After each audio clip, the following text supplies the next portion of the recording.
After carefully reviewing our options and with no negotiated solution in sight, we have concluded that it would be irresponsible of this government to allow a labour disruption like this to put Ontario families, seniors, and businesses at risk. This is why this afternoon we are introducing legislation to send this dispute to arbitration and to protect Ontario.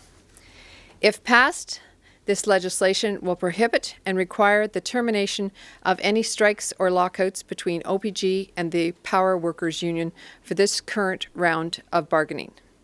This will prevent the effective shutdown of as much as half of Ontario's electricity system. In this situation, the two parties are both deadlocked. There was no resolution in sight. This is a critical situation that the power and electricity grid is not going to be continuous. We're talking wintertime, we're talking affecting all Ontarians, and we needed to take action so that, and the action is that both parties get back to the table with the back to work legislation so that they can both negotiate. Well, there's no question we're on the clock, and this is a very serious matter. Essential service does not and has not formed any part of either the legislation or our discussions.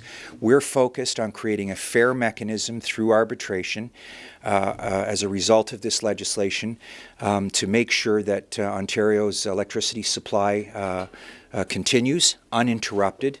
And that's the steps in the simplest terms that we're going to take right now. I don't think people are surprised that I do not support stripping people of their charter rights. I mean, we just went through this with other people's charter rights when it came to the notwithstanding clause being invoked by this government. I don't support that, but I certainly don't support it when it appears that the government didn't even try to resolve this problem.